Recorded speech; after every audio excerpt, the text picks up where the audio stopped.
Absolutely. That's the key word. Make sure that's it. Good afternoon. Thanks for coming out once again. Just going back to the Western game. I thought we played a great game. After reviewing the film, there's obviously some things that we can clean up there. But as far as our offense and our defense, and I had gotten asked the question on the radio the other day about coming off of a bye week, how you perform off. Those things can be very tricky. Now, Western had a bye week as well, so we knew that we had to do a good job of executing. We knew we had a good job of being prepared and being prepared for everything. And we threw a couple new things at them, which is always good to, moving forward. You never know what you're going to need throughout the year. So the bye week was very good for us. We got some guys more healthy there. So I thought we responded. I thought we responded well. Western is a difficult place to play. I kept on referencing about 2 years ago when we went up there and we turned the ball over a couple of times, and they had about 600 yards of offense on our defense. That's a tough place to play for us, and I thought we went up there and did a good job of playing defense especially, and then doing what we had to do on offense, and that was hold on to the ball.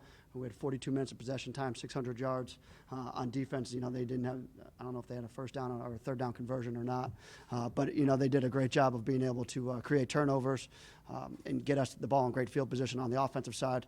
So it was a good day for us. Special teams wise, we had probably a very average day, maybe a little bit above average on certain spots. Of course, the downfall was the penalties. We had a few blocking the back penalties that we had to clean up. A couple holding penalties on the offensive side. So looking at those things, those are the things that we could always do a better job of when we look at the film and coaching our guys up. We had 94 offensive plays, so likely those things do happen in 94 offensive plays. So, but we still got to do a better job of executing and not getting behind the chains. Not every day will go like that for us. We also had a couple turnovers on offense, one in the red zone again, which is discouraging, which we can learn from. I thought last week, we were focused on being 4-0. It was all we could be. This week, we're doing the same thing, focusing on being 5-0. We can't worry about anything else down the line. We're really just focused on North Greenville. It's a good football team. I'm very familiar with these guys. We played them when I was at Lenoir-Rhyne. In fact, some of these guys that we played against are still on the roster. They're still doing a good job for them. They've got 3 running backs rush for over 1,000 yards. They've got a big, tall wide receiver. I think he's about 6'6" or 6'7". That could give us a little bit of an issue on the perimeter, and the quarterback does a good job of running their offense.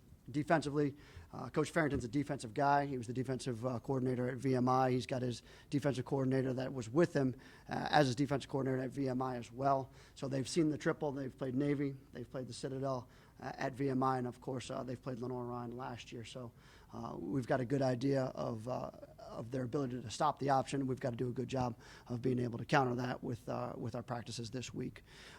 It should be a good football game. It should be a good test for us.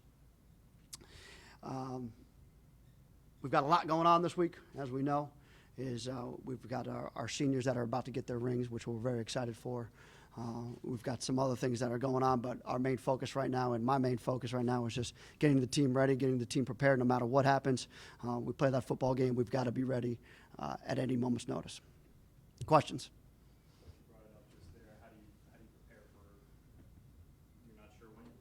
We just prepare like it's any other week. There's nothing that we can do about it, so Tuesday's a Tuesday for us. It doesn't bother us one bit as we're going to go out there and practice. We can't get caught up in that. That's not our end of business. And I just got done telling the team at our 11 o'clock meeting that our end of business is just preparing ourselves to play football, and that's all we can worry about. Brent, how difficult is it to keep them focused with that Chattanooga game looming in a couple weeks? I addressed it early on, and we certainly we're not a good enough football team to be able to look ahead of anybody. We've got to go out there and execute every single day, no matter what. Our full focus is being on 5-0 at this point, and if we can be 5-0, I think we'll start to focus at Chattanooga at that point. But right now, we've got North Greenville on our schedule, and that's all we can worry about. Obviously, the hope is that you get the SoCon auto bid to the playoffs. But when you're in the playoff hunt and a game like this doesn't really help you or hurt you for that committee to get into the postseason, what's your approach for playing these D2 games? Really, my approach is it's another game on our schedule, and I want to play it. There's opportunities to play a football game, and our players want to play. They want to get opportunities. That's what we do. So, for us, it would create another bye week for us. But right now, we just want to play football at this point. I guess scheduling in the future, do you like the D2s? Oh, do I like the D2s? Like you said, I think some of it comes down to scheduling. If you can find one, that's great. But other than that, I think moving forward is we would just assume play FCS schools. first home game in almost a month. That's got to be kind of a good thing for you guys. Absolutely. We're ready to be back at home. The good thing is we were able to, take all these road trips and come out virtually unscathed.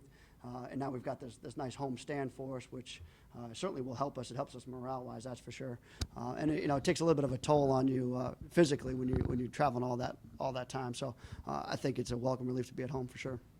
Coach, having fifth-year seniors making big contributions like Joe, I mean, how's that important for your team this year? More so off the field, I mean. I really, when I addressed the team on Sunday, I said I thought Joe played his best football I've ever seen him play, and that's for the last 3 years. And that's probably an accumulation of, from when we got here his third year to his fourth year to his fifth year.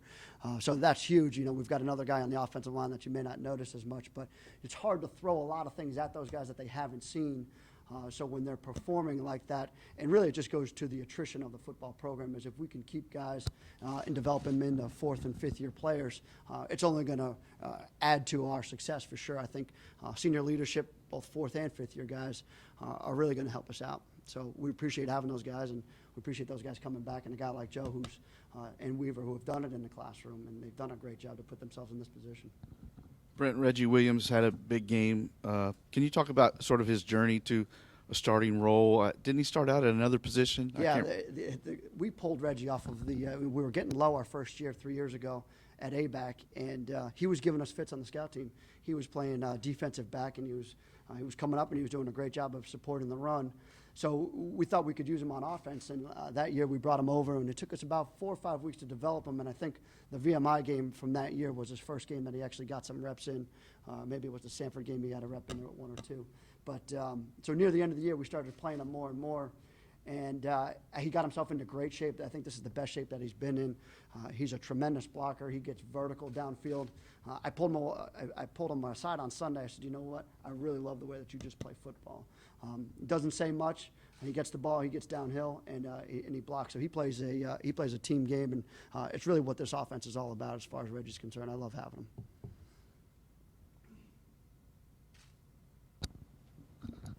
These Conference Player of the Week awards that your team keeps winning, I mean, I see some of your kids sharing it on Instagram and Twitter and all that. I mean, is it something that the whole team kind of takes a sense of pride in, being able to kind of continuously win those, I guess, this season at least? Yeah, absolutely. And we've covered, for the first 3 weeks, we had one on each side of the ball, which has been great. And then the repeat at the defensive side this week. I think it's awesome that those guys, they go out there and they retweet it, we retweet it. I mean, it's one of those things where we take pride in it, and we also know that we don't hand out individual rewards within our own team because of it, because it's a team win no matter what. Even our goal boards, there's nothing about offense or defense or special teams. It's all about did we win this? Did we win this phase of the game? So we try to preach as much team unity as possible. We don't want to create any separation between offense, defense, or special teams or within those units. So I think that's a great point, and I appreciate you bringing that up. And it gives me an opportunity to highlight the fact that these guys play together as one. Anything else for Coach? All right, thank you. Thank you, man.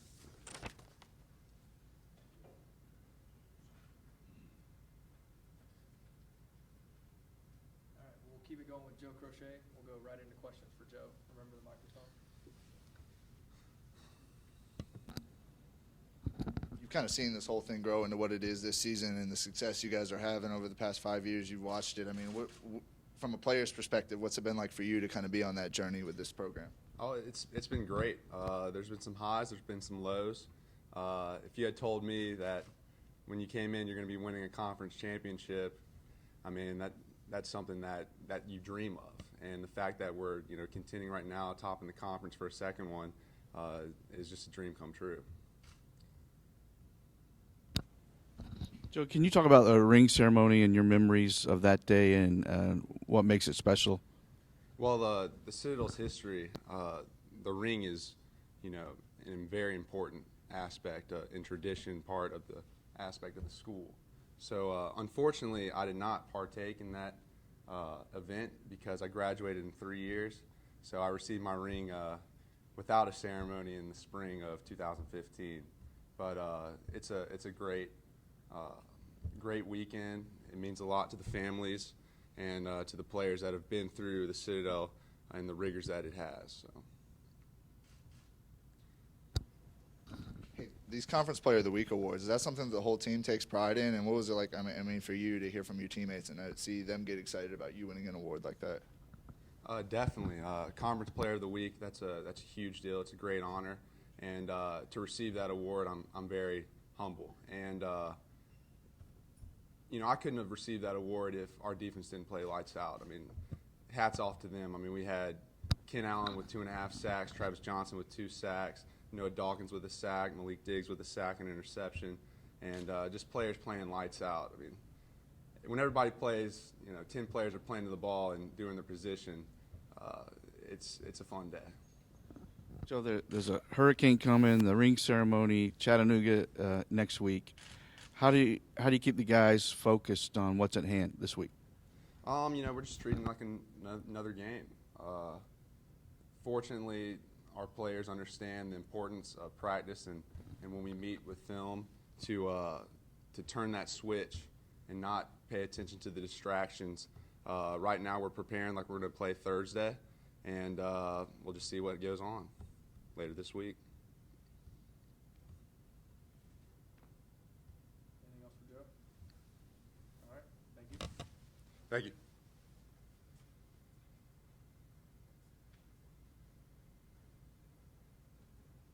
All right, now we have Reggie Williams. Reggie, I asked Coach about sort of your journey to a starting role. You started out at defensive back. Can you talk about what the journey's been like for you to where you are today? I say it's been fun. Coming in, I wanted to play defense, of course, but I was recruited by Luke Conte. He told me, hey, we might need you on the offensive side of the ball too. I said, I don't know, but if the team needs me, I'll do it. So I say it's been fun. It's been a journey. It's been different. It's something probably starting out I don't think I would have ever pictured myself doing, but I like it now. I'm loving it. Is there any particular reason you wear number 6?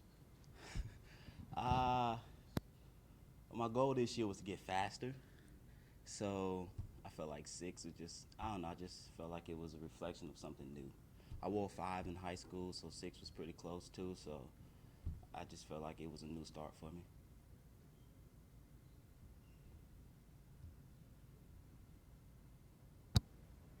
Real quick, I'm curious from a player's perspective, how much different is it having to reschedule a game? Like if the storm was to hit, I mean, does it change up your week that much, having to play on like a Thursday as opposed to a Saturday or whatever it might be? Nah, we pretty much prepare to play any day. We go out, we practice hard. If we had to play tomorrow, we could play tomorrow. It just whenever it's time, it's time. I don't think it changed much.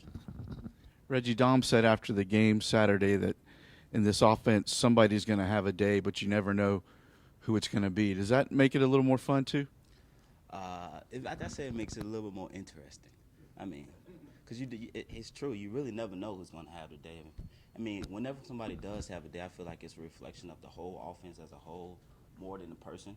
So I guess it does make it fun. It makes it, I don't know, it makes it more satisfying for a whole offense, I guess, than the person because, without your block or without this block, he maybe would have got those yards. Without Cam Jackson leading, maybe I don't get the 133. Without my fifth year Kyle Weaver leading, I don't get the 133. So I feel like it's a reflection of the whole offense. Can you kind of just talk about how nice it is to have a home game pretty much that whole entire first month you guys are on the road? Yeah, I say it's great. It's always nice to play in front of your home crowd, get them pumped up, get turned. You got to hit a mess that Western was talking on the sideline and how they fans like to jaw at you. So it's just nice to have a crowd behind you. Anything else for Reggie? All right, thank y'all.